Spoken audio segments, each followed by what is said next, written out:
आप कह दीजिए वो भी जुमला था, कह दीजिए ना। 15 करोड़ को क्लियर कर लीजिए। 15 करोड़ 15 करोड़। दोस्तों नमस्कार, मैं हूं आपका दोस्त जाहिद, आप देख रहे हैं डेली हिंद। हमारे साथ यहाँ पे किसान जुड़े हुए हैं और मोहित शर्मा जुड़े हुए हैं, इनको आप जानते ही होंगे बखूबी। इनसे हम जानने की कोशिश करेंगे कि जिस तरीके से लगातार किसान जो है गाज़ीपुर बॉर्डर हो चाहे सिंधु बॉर्डर हो, सभी जितने भी दिल्ली के बॉर्डर हैं वहाँ पे किसान बैठे हुए हैं, लेकिन सरकार सुनने को तैयार नहीं है। हालांकि किसान ने कहा है कि जिस तरीके से हम पश्चिम बंगाल में भारतीय जनता पार्टी को हराया था, उसी तरीके से हम उत्तर प्रदेश में भी भारतीय जनता पार्टी को हराएंगे अगर हमारी मांग को नहीं मानती है सरकार तो। अब हम किसान से जानने की कोशिश करेंगे कि किसान जो है उत्तर प्रदेश के वो किस तरीके से भारतीय जनता पार्टी के स्वागत के लिए खड़े हुए हैं। सुने हैं कि यूपी में किसान जो है मतलब तैयार है स्वागत के लिए। हाँ तैयार है। इस बार उत्तर प्रदेश का किसान जो है और जो देश का किसान है वो स्वागत फूल की माला से नहीं, बता देंगे चाचा किसकी माला से करेंगे? जूतों की माला से करेंगे। सुन लिया आपने? जो हमारी बात नहीं मान रहे, 8 महीने से यहाँ बैठे हैं, क्या करें? गरीब आदमी तो वोट देता है, किसान वोट देता है। इस धूप में वोटिंग करा के देखो, कोई एसी में से निकल के वोटिंग करने आए बड़ा आदमी। इस बार उत्तर प्रदेश के चुनाव में देश का किसान कोई भी हल्ला गुल्ला नहीं करेगा, देश का किसान किसी भी तरीके के शोरगुल नहीं करेगा। सिर्फ जैसे ही बीजेपी के नेता वोट मांगने के लिए दरवाजे पे आएंगे, उनके हाथ जोड़ेगा और हाथ जोड़ने के बाद जैसे ही गेट के बाहर वो जो जूते की माला टंगी हुई है वो लेकर ऐसे करके गले में डाल देगा। तो किसान करेंगे, लेकिन जनता क्या करेगी? देश का तो सुनेगा धूमधाम से तैयार है फिर से योगी बाबा को सत्ता पे बिठाने। में भी आप हैं किसान भी, तो किसान है, जनता ही तो है किसान। अच्छा हाँ। हमारे उत्तर प्रदेश में तो 60% से ज्यादा भी किसान है। किसान है और क्या नहीं। मतलब बाबा का क्या होगा?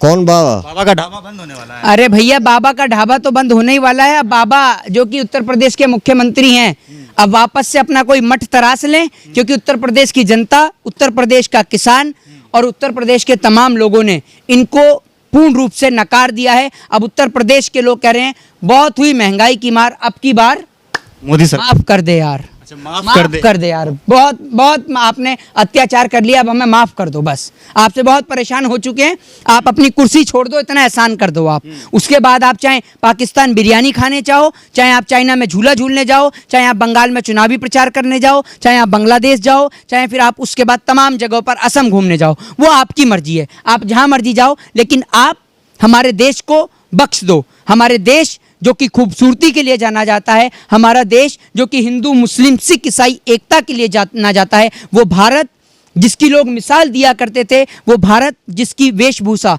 जिसकी संस्कृति, जिसके कल्चर, जिसके रहन सहन को देश में नहीं विदेश में भी पूजा जाता है, इस हिंदुस्तान को अगर किसी ने बदनाम किया है तो वो भारतीय जनता पार्टी के लोग हैं। आज इन्होंने हमारे हिंदू धर्म की, हमारे धर्म की धज्जियां उड़ा के रख दी, धर्म को तार तार करके रख दिया। इस देश के अंदर किसान से लेकर सरहद पे डटे जवान से लेकर आज हर एक नागरिक भारतीय जनता पार्टी के राज में परेशान है। लेकिन दुर्भाग्य इस देश का है कि योग दिवस के अवसर पर इस देश के अंदर बॉलीवुड के नेता से लेकर अभिनेता तक सभी लोग योग करके दिखाते हैं, लेकिन दुर्भाग्य इस बात का है कि देश के किसान को लेकर कोई भी इस देश के अंदर आवाज नहीं उठाता है।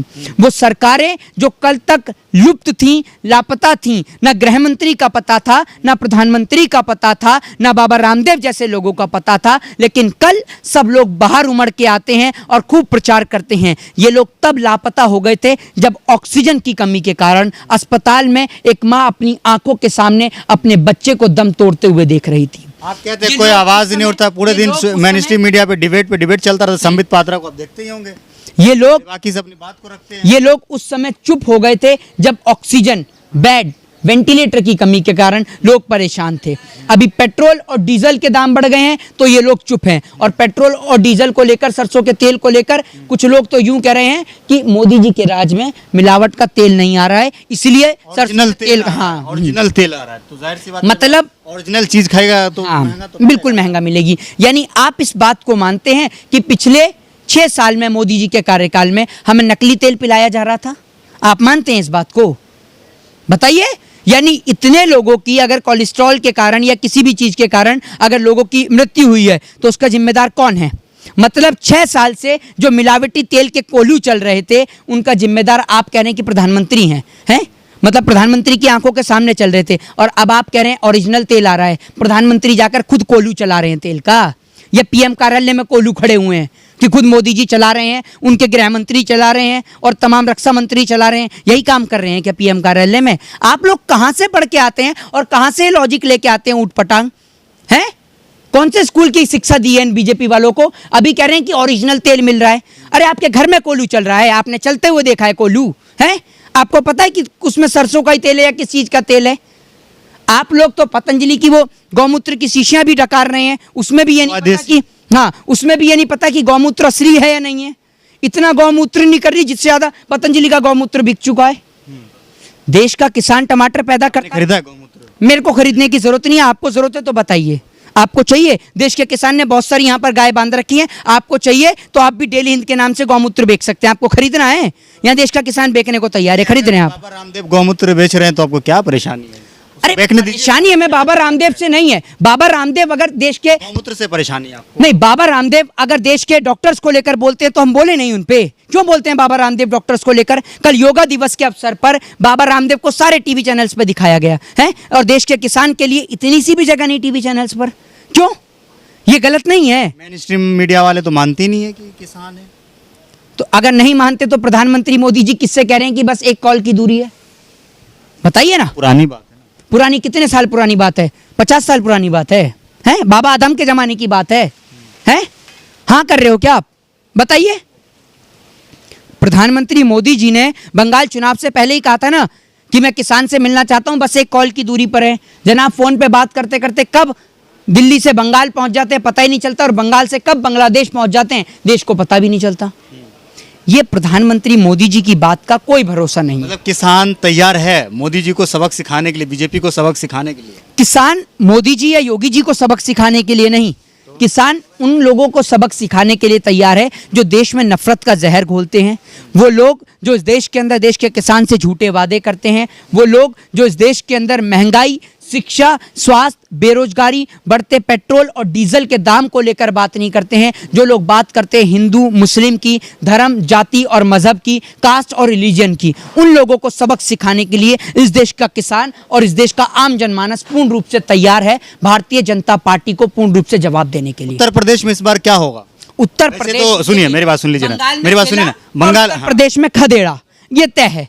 उत्तर प्रदेश से योगी आदित्यनाथ जी डिसाइड कर लें कि उनको अब कहाँ जाना है घूमने के लिए। वो कहीं भी जा सकते हैं, क्योंकि इस देश की जनता, उत्तर प्रदेश की जनता उन्हें हराने वाली है चुनाव, और उसके बाद योगी जी कहीं भी घूम सकते हैं जहाँ उनका मन हो। वैसे देखा जाए तो उत्तर प्रदेश के अंदर अभी जो है बीजेपी के अंदर कुछ ठीक ठाक नहीं चल रहा है। देखिए, उत्तर प्रदेश में बीजेपी के अंदर कहीं भी कुछ भी ठीक नहीं चल रहा। उत्तर प्रदेश के अंदर ब्राह्मणों से लेकर, जाटों से लेकर, गुर्जर से लेकर, दलित से लेकर तमाम समुदाय के लोग भारतीय जनता पार्टी से उर्फ योगी आदित्यनाथ से नाराज चल रहे हैं, क्योंकि उत्तर प्रदेश में सबसे ज़्यादा मरने वाले अगर कोई हैं तो वो ब्राह्मण है। अगर उत्तर प्रदेश में सबसे ज़्यादा लोगों के साथ में दुर्व्यवहार हुआ है तो वो दलित हैं। उत्तर प्रदेश में अगर लोगों के साथ में मॉब लिंचिंग हुई है तो वो इस देश के अंदर, आपने देखा कि इस देश के अंदर मुस्लिम है। अगर देश का किसान बैठा है तो उसमें जाट भी हैं, गुर्जर भी हैं, ब्राह्मण भी हैं, दलित भी हैं, सिख भी हैं, आदिवासी भी हैं, और तमाम कास्ट और रिलीजन के लोग हैं। हिंदू, मुस्लिम, सिख, ईसाई अब की बार एक होकर हिंदुस्तान के नाम पर वोट डालेगा, और जिन लोगों ने इस देश को दोबारा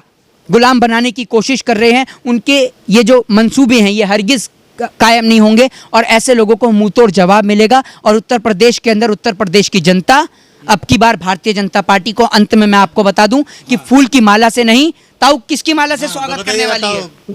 जूते की माला से। नाराज काहे हैं? नाराज तो होंगे ही, अब नाराज हमारी सुन रही है सरकार। अच्छा, अगर आपकी सरकार सुन लेती हम है तो, 8 मान लीजिए कि अभी जो है क्या नाम है, बीजेपी सरकार ये बिल वापस ले लेती है तो आप क्या करेंगे?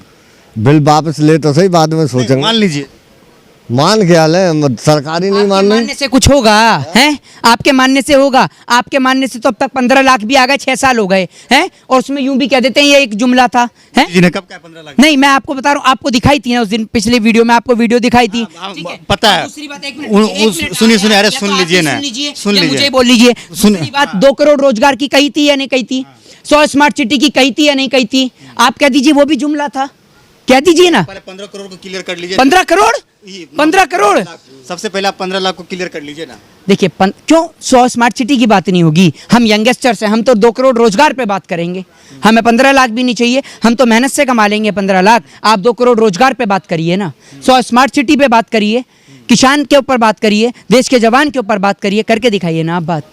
भारतीय जनता पार्टी के किसी भी नेता को लाकर खड़ा करिए, फिर पता चलेगा उनको। जो वो बैठते हैं ना और बैठकर न्यूज़ चैनल पर जहर घोलते हैं, न्यूज़ चैनल पर जहर घोलने से अच्छा है नेशनल चैनल पर बैठकर देश के लिए प्रेम, अमन, चैन और शांति और भाईचारे का जहर घोलें, ताकि लोगों में मिठास बढ़े, प्रेम बढ़े। जय हिंद, जय भारत, वंदे मातरम। बहुत बहुत शुक्रिया, बहुत बहुत शुक्रिया। तो मेरे साथ यहाँ पे किसान और मोहित शर्मा जुड़े थे, इनसे हमने कई मुद्दों पर बात करने की कोशिश करी। आपको क्या लगता है इस वीडियो के नीचे कमेंट करके जरूर बताएगा। वीडियो आपको अच्छा लगा हो तो इसे लाइक और शेयर जरूर कीजिएगा। जय हिंद, जय भारत, अपना ख्याल रखिए, हंसते रहिए, मुस्कुराते रहिए।